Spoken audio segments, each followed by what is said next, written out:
Hi, this is Mac with PriceActionTradingSystem.com.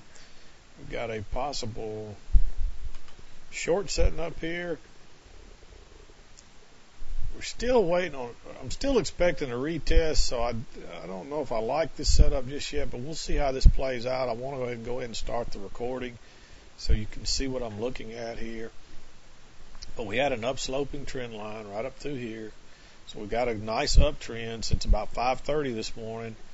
We had a break of the trend line, then we had one leg down, pull back, and then the second leg down. The second leg came up short off a double bottom, so we may already be reversing here for a retest, but it wouldn't surprise me if we don't get a setup here that prices pull back down and test this double bottom, maybe even break a little bit lower and trap some shorts and then reverse.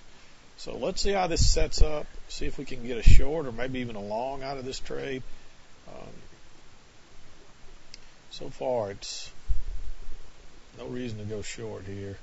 We did have a little double top with a breakout, but I would rather see a bearish bar here before attempting a short. So let's see if we can get a bearish bar here without it going too far lower. If the bearish bar ends way down here, we don't want to enter down here. But if we can get a chance to get in right up here, then by all means, we want to take this short. So let's see what happens here. See, there's still a lot of ticks left in this bar. And this may turn into be a breakout pullback long as well. But we will see what happens. We will follow this trade right here. And if a setup occurs, but I'm going to tell you why I'm waiting on a bearish bar here. Mainly because look at all the overlapping bars. Look at how all of these have green bodies, even though they've got some stems. Lots of green bodies, so there's a lot of buying in those bars. Mostly the bulls have won all these bars, so you don't want to go short right here without a really good setup. You want to wait on a bearish looking bar that proves that the momentum has switched in your direction before entering. And this will keep you out of some bad trades. Yes, you'll miss some trades because sometimes prices will break below that and all the bulls will throw in the towel and this thing sells immediately off. But most of the time it will do exactly what it just did right here. It breaks lower. It traps in the shorts that don't know any better, that you shouldn't be going short there, and then it goes higher. And actually, I like this to the upside now. So we're long. Actually, I didn't get my order in the right place, but you see here. But you see that trap. Prices turned down. You see how that bar reversed?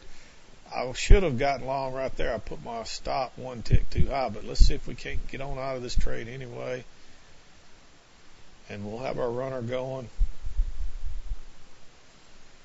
We got a little gap here, and it wouldn't surprise me if we don't tick back and feel that. But it is what it is. And sometimes you make mistakes like this. You enter at the wrong spot. But I still like this to the upside. And as you can see, we're bouncing off our exit order right here.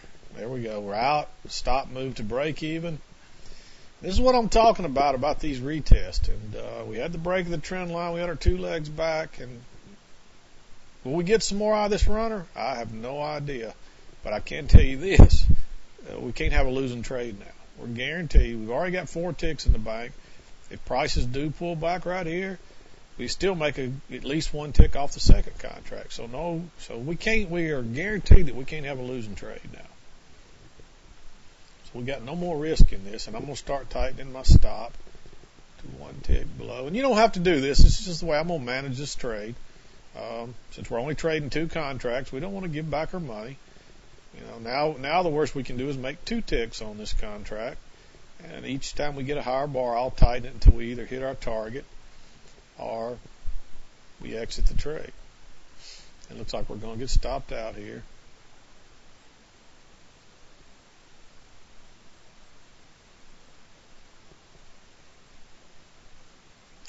We just let this play out, and we may not get stopped out. That's why we put our stop there. Prices tick back. We'll make 2 ticks on this second contract, which will be 6 ticks off this trade. We really should have made more because we should have been entered right here, and our break-even stop really should have been way back here. that didn't happen. So we're doing what we got to do. And you can see we did get stopped out there. So we made 6 ticks on that trade. We didn't have much. Trade never went against us at all. We were in the money from almost the get-go. And my guess is we're still going to come up here and test this high. This is not a very good, what I would consider a successful retest, but the odds are we're probably going to pull back a little more. This right here concerns me. Usually they don't allow these to stay very long. They'll probably pull prices back, tick lower right here, fill that little gap, even though that's not a gap by the technical means, that what we call a gap where there's a tick or two missing in there.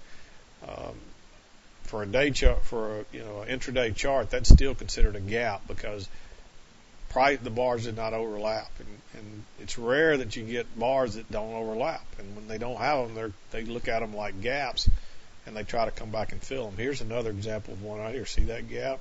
And what happened? Prices immediately turned back down and filled that gap. So, see if there's any more over here. When you see those, understand and know that there's a strong possibility that prices will pull back and overlap there before moving on. And it might be just that prices reverse here. My guess is they'll pull back prices here. We'll probably fill that little gap, and then prices may work for another leg up. And if we get another measured leg up here, that would be close enough to be a retest. But hopefully you saw that trade again. We had a trap right here. We had a 2-legged pullback to the EMA, and that's why I'm always saying wait for a trend bar in your direction, because if you'd have went short below that bar, you'd have been one of these guys that got trapped short, and look what happened. Instead, I was able to take advantage of the move going up. I wasn't quick enough to, and sometimes those trades move real quick like that, and I wasn't quick enough to get my order in where I would have liked to have got it, which was 1 tick above that bar. But I got it 2 ticks above. We still made our 6 ticks off this trade, so we made a 1.5 with basically no heat at all. And so that's what I'm always talking about knowing when and where to enter.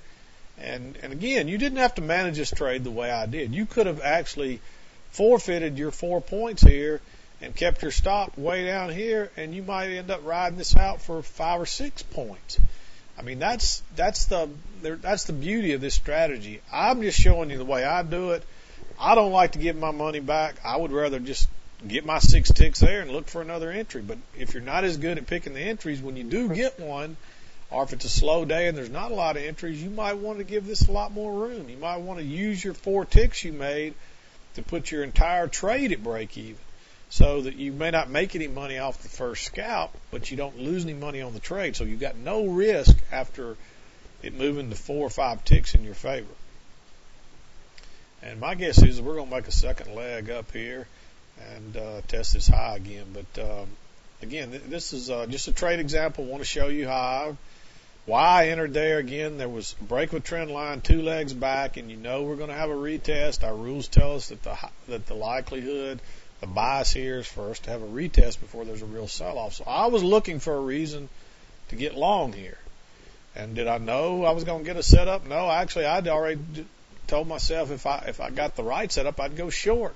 But that instantly changed, and that changes the price action. And where it changed there, I went long.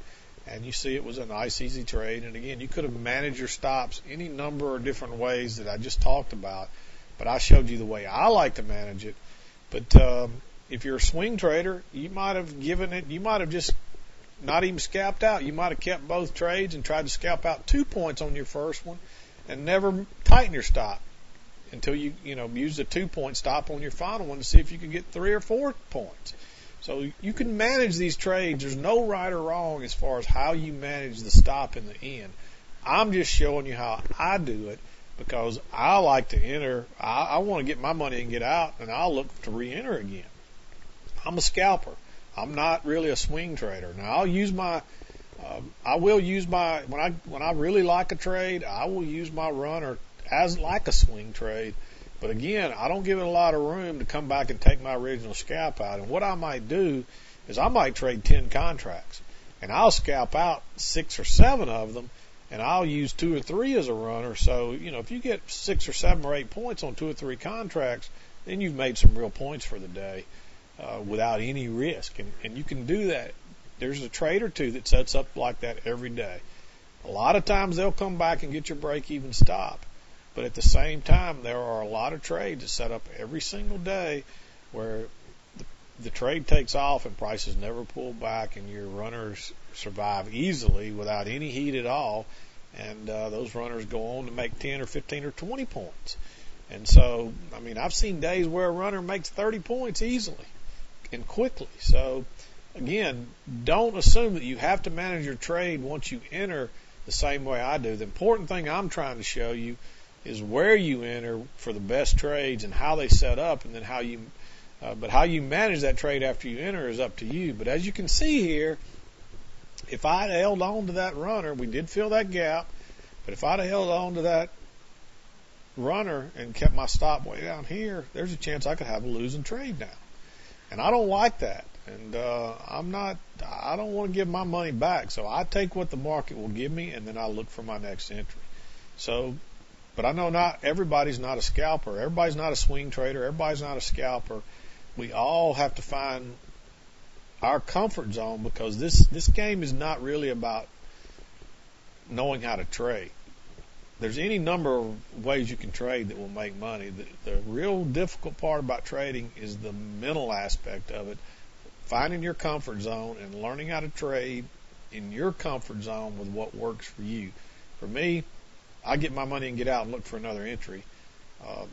But for some people, swing trading, they're not good at picking the entries, and they get more losers than they get winners. And so when you do get a winner, you got to make every point out of it, or every tick out of it you can, and until you get good enough to get it right 7 or 8 or 9 times out of 10, which is generally my average is about an 80% win rate, and I've been as high as 90 right now for the last several months. I've been hitting about a 90% win rate. And, I know a lot of people scoff at that, and a lot of people tell you it isn't possible. But I say baloney, it is possible. If you learn how to read this price action, you learn what charts are doing, it can be done. And the ones that are telling you it can't be done is because they can't do it. So don't believe them. Don't believe that it can't be done, because it can be done. And I'm not saying that everybody can do it, and I'm not saying it's hard, or I'm not saying it's easy. But I'm saying it can be done if you understand what this chart is doing. I had a good, based on what I know about price action, I knew we were going to try to work higher here. And will we turn down now? We might do it. We might make 2 bigger legs. This might be the first leg down. This might be the correction. And we may get an equal leg down and then a move back. And this might just turn out to be a trading range day, and we may not ever test this high again until later today. But I know, based on price action rules, that when you get a trend line break, and that was it's pretty obvious that was a trend line. Look at all the touches that reversed. We finally had a break. Look, we had 2 nice measured legs down. And generally after that, we're going to get 2 legs up to a new high. And here, my guess is this is going to be the first leg, and then we're going to make a second leg here shortly. And we may pull all the way back down to here. We may actually, I could be wrong, and this could be the center of a 2-legged move, and this may be the first leg, and we may make another equal leg, and then the market reverse. I don't know for certain, but I know how to read the price action. And just like I was looking for a long down here, that didn't work out. So then I thought, well, we may get a chance for a short here, and prices come back down. But you saw how I told you why you didn't want to enter here, and then it reversed. You saw me go long and get a nice long trade. And here we go. I guarantee you well, I can't guarantee you because I don't know that, but my guess is, based on the rules, and I know the biases and the likelihood, we're going to make another leg up that's equal to this leg. And let me show you where your target will probably be. Here's your first leg up, and your target is going to be right up about this high. And that's where I think we're probably headed. And this was a second entry long. If I hadn't been talking about our other trade, this would have probably been a great place to go long. You would already be out, scalped out with your first contract, and you would have your second contract running now, and they'd be trying to come back and get your break-even stop. And they do that a lot. These traders are not, the market is not, I don't know what I'm trying to describe here. I guess I will say the market is very efficient, and there's not any freebies. Very rarely there's any freebies. You got to be good to catch these runs and use these break-even stops. So you got to enter at the right places, and even then they will come back and get the stops a lot of times. And my guess is before this trade or before this price action is done here, we will have at least another leg up, if probably not a new high out of this. We're not going to hang around for that because I don't want this trade to get too long, but this is Mac with PriceActionTradingSystem.com, and this was just a trade example for today, Tuesday, November the 15th. Hopefully you enjoyed it, and hopefully you learned something from it. Thanks.